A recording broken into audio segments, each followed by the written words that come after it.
Delhi liquor scam కేసులో కీలక పరిణామాలు చోటు చేసుకుంటున్నాయి. ఈ కేసుకు ఇప్పటికే బీఆర్ఎస్ ఎమ్మెల్సీ కల్వకుంట్ల కవితను ఈడీ అధికారులు అరెస్టు చేసి కస్టడీలోకి తీసుకున్నారు.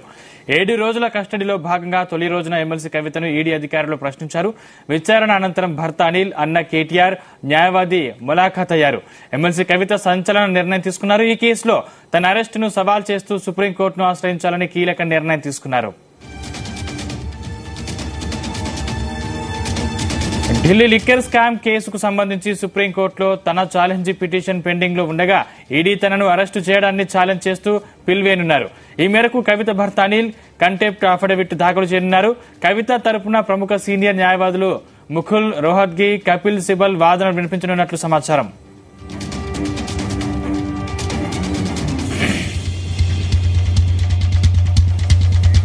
ఇప్పటికే ఢిల్లీ లిక్కర్ స్కామ్ కేసులో మనీ లాండరింగ్ ఆరోపణలపై కవితను ఈడీ అరెస్టు చేయడం, రౌస్ అవెన్యూ కోర్టు కస్టడీకి ఇవ్వడం జరిగిపోయాయి.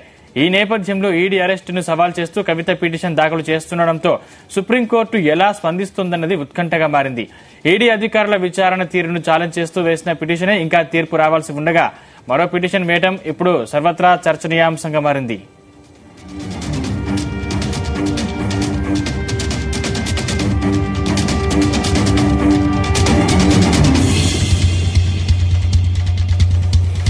ఢిల్లీ లిక్కర్ స్కామ్ కేసులో కీలక పరిణామాలు చోటు చేసుకుంటున్నాయి. ఈ కేసులో ఇప్పటికీ బీఆర్ఎస్ ఎమ్మెల్సీ కల్వకుంట్ల కవితను ఈడీ అధికారులు అరెస్టు చేసి కస్టడీలోకి తీసుకున్నారు.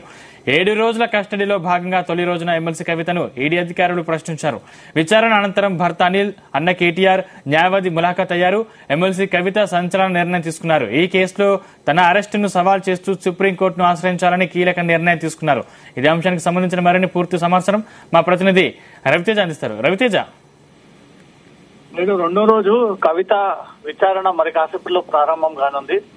ఈడీ కార్యాలయంలోనే రహస్య రూమ్ లో ఎమ్మెల్సీ కవితను ఈడీ అధికారులు విచారణ చేపడతా ఉన్నారు. నిన్న విచారణ ముగిసిన తర్వాత కోర్టు ఆదేశాల ప్రకారంగానే తన భర్త అనిల్ ను, సోదరుడు కేటీఆర్, మిగతా బీఆర్ఎస్ క్యాడర్ ముఖ్య నాయకులంతా కూడా హరీష్ రావు, జీవన్ రెడ్డి, వర్దిరాజులు, కాంగ్రెస్ బీఆర్ఎస్ సీనియర్ నాయకులు, అడ్వకేట్స్ వీరందరూ కూడా నిన్న మొదటి రోజు విచారణ ముగిసిన తర్వాత కవితతో మాట్లాడి జరిగినటువంటి విచారణకు సంబంధించినటువంటి వివరాలు కూడా తెలుసుకున్నారు. దాంతో పాటు ఈ రోజు సుప్రీంకోర్టులో కవిత అరెస్ట్ ని సవాల్ చేస్తూ పిటిషన్ కూడా దాఖలు చేసేటువంటి అవకాశం ఉంది. ఆ పిటిషన్ లో బెయిల్ అంశం ఒకటి తెరపైకి తీసుకురానున్నారు. దాంతో పాటు ఆ ఉల్లంఘనకు పాల్పడుతూ అరెస్టు చేయమంటూ డిక్లరేషన్ తీసుకొని అరెస్టు చేయడాన్ని మాత్రం సవాల్ చేస్తూ వీరు కోర్టును ఆశ్రయించేటువంటి అవకాశం ఉంది. ఇప్పటికే న్యాయ సలహాలు కూడా సిద్ధంగా ఉన్నారు. ఆ పిటిషన్ కూడా ఇప్పటికే తయారైనట్టుగా సమాచారం అందుతుంది. ఈ పిటిషన్ ని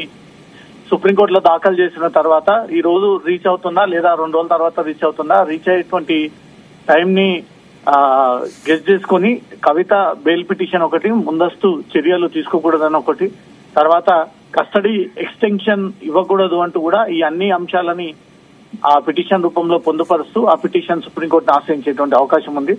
ఈ రోజు కవిత భర్త అనిల్, కవిత వ్యక్తిగత సిబ్బంది ముగ్గురు సుప్రీం ఈడీ విచారణ ముందు హాజరు కాబోతా ఉన్నారు. ఇప్పటికే ఈ 4గురికి నోటీసులు అందజేస్తూ ఈ రోజు సోమవారం నాడు ఈడీ కార్యాలయం ముందు హాజరయ్యి విచారణ ఎదుర్కోవాల్సి ఉంటుందన్న విషయాలు దాంట్లో మెన్షన్ చేస్తూ ఆ నోటీసులు అందజేయడం జరిగింది.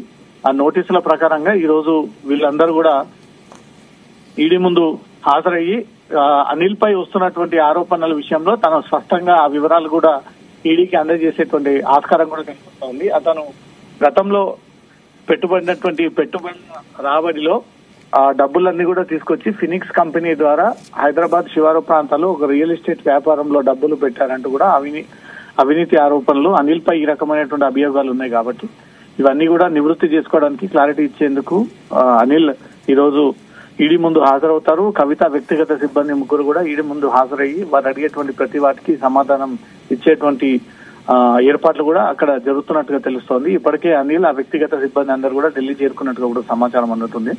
నిన్న జరిగినటువంటి విచారణలో, మొదటి రోజు విచారణలో 292 కోట్ల వ్యవహారానికి సంబంధించినటువంటి దాటిపైన ప్రధానంగా కవితని క్వశ్చన్ చేయడము, క్వశ్చన్ అండ్ ఆన్సర్స్ అన్ని కూడా వీడియో గ్రాఫింగ్ చేయడము, ఆ వీడియో రికార్డ్స్ అన్నిటిని కూడా తిరిగి మళ్ళీ కోర్టులో ప్రొడ్యూస్ చేసేటువంటి దిశగానే ఈ విచారణ సాగుతా ఉంది.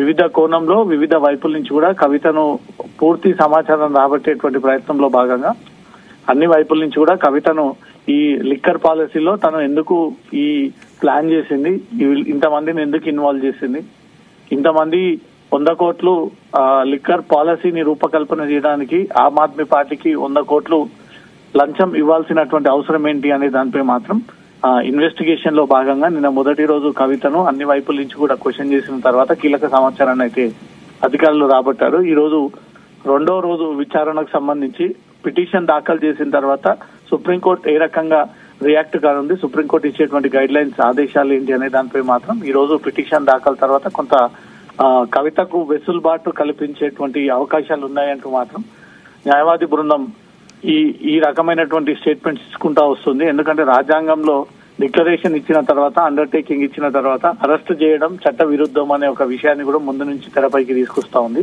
ఈ రోజు పిటిషన్ దాఖలు తర్వాత కవితకు సుప్రీంకోర్టు ఏమైనా ఆదేశాలు జారీ చేస్తుందా అన్నది చూడాలి. సందీప్, రవితేజ్, అంటే మొదటి రోజు జరిగిన విచారణలో కవిత ఏవైనా అంశాలు వెల్లడించారా?